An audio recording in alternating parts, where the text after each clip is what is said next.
ನಿಮ್ಮ ಹಳೆ ಒಡವೆನ ಅಧಿಕ ಬೆಲೆಗೆ ಮಾರಬೇಕೆ? ಅಟಿಕಾಗೆ ಕಾಲ್ ಮಾಡಿ 8880 अट्टिका गोल्ड कंपनी।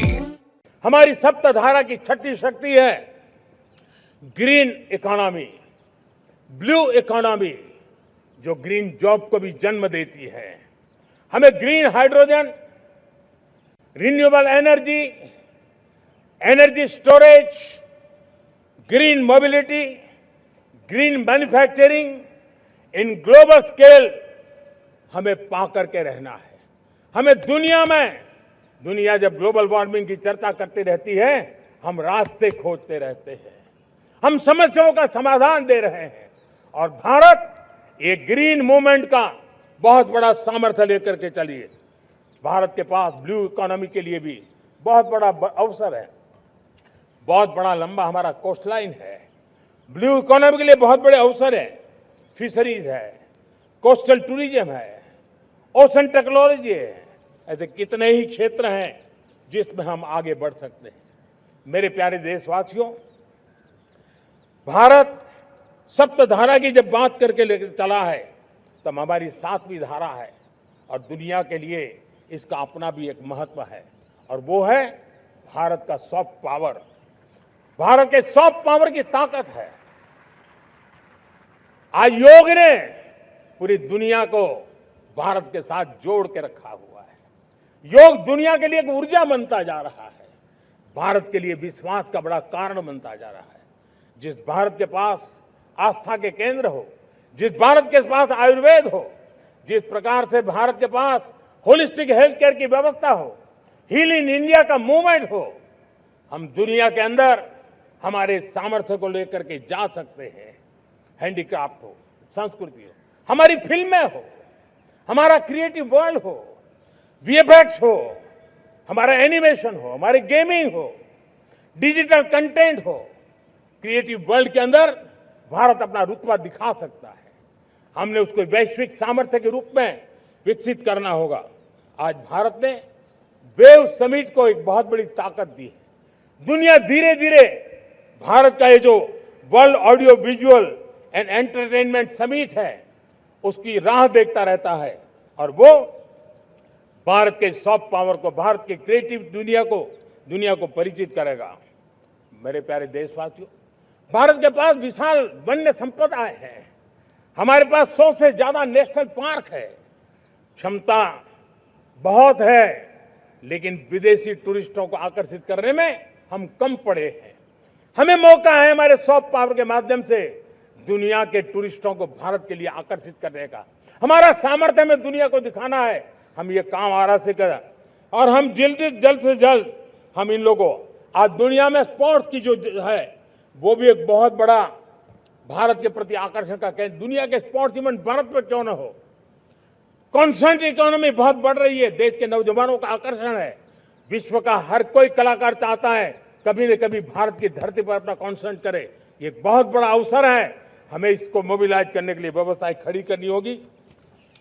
साथियों, सप्तधारा की इन 7 शक्तियां उद्देश्य सिर्फ एक सेक्टर में प्रगति करने का नहीं है।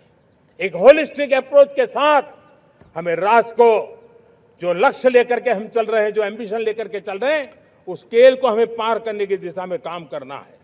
मेरे प्यारे देशवासियों, कुछ चीजें मैंने बताई हैं, लेकिन मैं इससे भी आगे सोचता हूं। मैं जरा देश को झकझोरना चाहता हूं। मैं देश की शक्ति को भी झकझोरना चाहता हूं। देश यानी सिर्फ सरकार नहीं होती है, देश यानी हर नागरिक जुड़ता है। क्या हम सोच नहीं सकते कि फॉर्च्यून 500 की चर्चा तो बहुत सुनते हैं। आने वाले एक दशक में इन फॉर्च्यून 500 में 50 कंपनियां भारत की क्यों न हो, ये लक्ष्य हमारा क्यों न होना चाहिए। आज बैंकिंग सेक्टर फल फूल रहा है। दुनिया की टॉप बैंक के अंदर भारत की बैंक का झंडा भी क्यों न फहरता हो। भारत की बैंक भी टॉप बैंक 5 बैंक में भारत की भी एक बैंक होनी चाहिए। भारत की फार्मा की दिशा में हमने बहुत काम किया है, लेकिन समय की मांग है कि दुनिया की 5 बड़ी फार्मा कंपनियों में भारत की भी 1-2 फार्मा कंपनियों का नाम गूंजना चाहिए। भारत उसमें अपना स्थान बनाना चाहिए। लॉ फर्म्स होते हैं, रेटिंग एजेंसी होती है। क्या समय की मांग नहीं है कि ग्लोबल लीडरशिप अब हमारे हाथ में होनी चाहिए? टैलेंट है, सामर्थ्य है, हमारा लंबा इतिहास भी है, भाषाओं पर हमारा प्रभुत्व है, हमें विश्व में पहुंचना चाहिए। हमारी कोई कंसल्टिंग फर्म, अकाउंटिंग फर्म दुनिया के टॉप फर्म्स के अंदर क्यों नहीं होनी चाहिए? भारत की टेक्नोलॉजी कंपनियां दुनिया के अंदर सिरमौर हो, यह हमारा लक्ष्य होना चाहिए। हमारे ऐसे ब्रांड हो जिससे दुनिया आकर्षित होती हो, हमारे ब्रांड हमारे देश की पहचान हो और विश्व के लिए एक डेस्टिनेशन बन जाए, उस दिशा में हमें काम करना है। और इसके लिए मैं राज्य सरकारों को कहना चाहता हूं, मैं स्थानिक स्वराज की संस्थाओं को कहना चाहता हूं, भारत सरकार का भी यह दायित्व है कि हमें हमारे रिफॉर्म की गति बढ़ानी होगी। हमें 2047 के लक्ष्य के अनुरूप हमारी व्यवस्थाओं को विकसित करना होगा। हमें बीते हुए काल के नीति नियमों से नहीं चल सकते, हमें आने वाले सपनों के हिसाब से नीति नियमों को गढ़ना होगा। और इसको अगर हम करेंगे तो मुझे पूरा विश्वास है और मैं देशवासियों को भरोसा देता हूं, इसी रास्ते मेहनत में कोई कमी न करते हुए हम विकसित भारत का सपना पार करके रहेंगे। हमें सबको मिलकर के चलना है, केंद्र सरकार हो, राज्य सरकार हो, इंडस्ट्री हो, हम सब ने मिलकर के आगे बढ़ना है। हमें रिफॉर्म्स करते रहना है, रिफॉर्म्स को आगे बढ़ाते रहना है। और मैंने पहले भी कहा था, हम रिफॉर्म कंपल्सन से नहीं, कन्विक्शन से कर रहे हैं, लक्ष्य को प्राप्त करने के लिए कर रहे हैं। मेरे प्यारे देशवासियों, जब मैं विकसित भारत की बात कर रहा हूं, देश को तेज गति से आगे बढ़ाने की बात कर रहा हूं, उसका सबसे बड़ा लाभार्थी कौन है?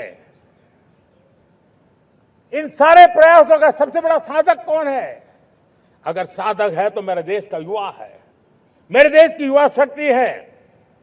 विकसित भारत की यात्रा में युवाओं की बहुत बड़ी भूमिका है। इतना ही नहीं, विकसित भारत का सबसे बड़ा लाभार्थी भी मेरे देश का युवा है।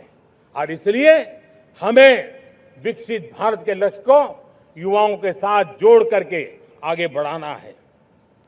युवाओं हमारी सर्वोच्च प्राथमिकता के साथ हमें आगे बढ़ना है। साथियों, पिछले 10-12 साल में उस दिशा में बहुत कुछ हुआ है। स्टार्टअप इंडिया अभियान, आज पूरे देश में 2.5 लाख से ज्यादा रजिस्टर्ड स्टार्टअप बन गए। देश के नौजवान खुद तो काम कर रहे हैं, अनेकों को रोजगार दे रहे हैं।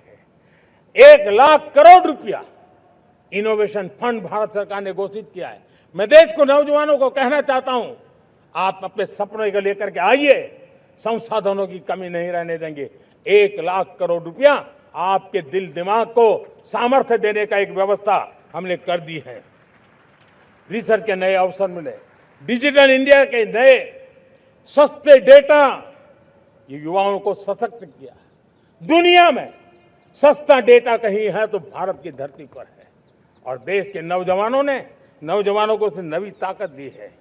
स्किल इंडिया हमने नेशनल प्रोग्राम बनाया है। स्पेस सेक्टर को हमने ओपन कर दिया। नेशनल ड्रोन पॉलिसी हमने बनाई है। खेलो इंडिया पॉलिसी बनाई है। 35 वर्षों